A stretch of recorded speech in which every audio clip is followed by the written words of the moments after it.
আমরা যদি খুব বেশি পিছনে না গিয়ে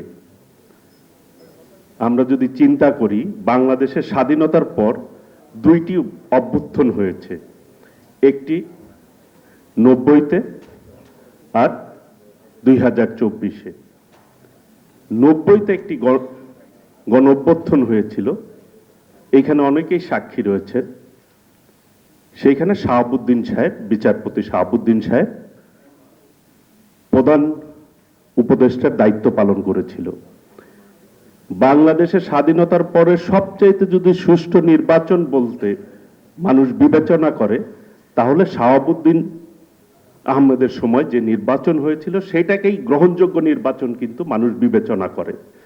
যে 3 মাসের মধ্যে যদি একটি সুষ্ঠু নিরপেক্ষ নির্বাচন দিতে সক্ষম হয়, তাহলে এখন কেন আমরা পারছি না? এটা কিন্তু মানুষের কাছে প্রশ্ন। মানুষ কিন্তু এখন প্রশ্ন করছে। একজন নোবেল বিজয়ী, তার কাছে কিন্তু প্রত্যাশা অনেক বেশি মানুষের। মানুষ কিন্তু প্রত্যাশা করে তিনি একটি সুষ্ঠু নির্বাচন দিবে, তিনি ক্ষমতার লোভ করবে না। কিন্তু বাস্তবতা কি? 1 বছর প্রায় বাংলাদেশের স্বাধীনতা যুদ্ধ হয়েছে 9 মাসে। এই দেশটি স্বাধীন হয়েছে 9 মাসে। যদি একটি দেশ স্বাধীন হয়, আর 1 বছরে আমরা সংস্কারের ধামাডোলার মধ্যে কিন্তু আমরা পথ চলছি। আজকে আমি সোশ্যাল মিডিয়ায় দেখছিলাম, অতি সংস্কারের প্রয়োজন নাকি বাংলাদেশে। আবু আহমেদ স্যার তিনি তার অর্থনৈতিক দিক বিশ্লেষণ করেছেন যে এই অন্তর্বর্তীকালীন সরকারের কারণে অর্থনৈতিক অস্থিতিশীল হয়ে যাচ্ছে। তাহলে এটা মেকআপ করার ক্ষেত্রে পরবর্তী সরকারের কিন্তু দুর্ভোগ পোহাতে হবে। রিয়েলিটি হচ্ছে, এই রাশেদ আজকে কিছুক্ষণ আগে বললেন, বক্তব্য রাখলেন, ডক্টর ইউনূসের কিন্তু সমালোচনা শুরু করেছে মানুষ, যে উনি যা পদক্ষেপ নিচ্ছে সঠিক পদক্ষেপ নিচ্ছে না। দেশের অর্থনৈতিক অবস্থা খারাপ, আইন শৃঙ্খলার পরিস্থিতির অবনতি হচ্ছে, সরকার কোনো পদক্ষেপ নিতে পারছে না।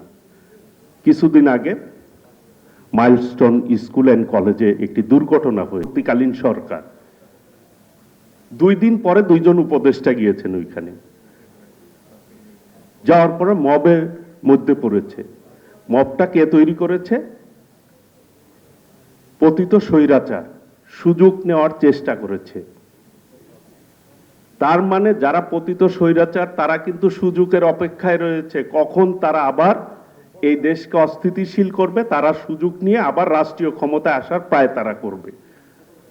তাহলে এই যে আমরা বর্তমান প্রেক্ষাপটে নির্বাচন না দিয়ে বিভিন্ন কায়দায় বিভিন্ন দিকে আমরা কথাবার্তা বলছি, তাতে কাকে সুযোগ তৈরি করে দিচ্ছি? আমরা পতিত ফ্যাসিবাদকেই কিন্তু সুযোগ তৈরি করে দিচ্ছি। কাজেই দেশকে সঠিক পথে আনতে হলে, গণতন্ত্রকে উত্তরণ করতে হলে নির্বাচনের কোনো বিকল্প নাই। অনেকেই আমরা বলি, আমি 1 মিনিটের মধ্যে শেষ করব, যে বিএনপি ক্ষমতা আসবে, আগামী দিনে কি হবে সেটি তো কেউই আমরা বলতে পারি না। জনগণই ভালো বিবেচনা করবে, বিচার করবে আগামী দিনে তারা কাকে ক্ষমতায় বসাবে। কাজেই কে ক্ষমতায় আসবে এইটা চিন্তা করে আমি যদি পদক্ষেপ নেই বা কথাবার্তা বলি, এটা কিন্তু ঠিক হচ্ছে না। আগামী দিনে আমরা একটি গণতান্ত্রিক বাংলাদেশ প্রত্যাশা করি সকলের কাছেই।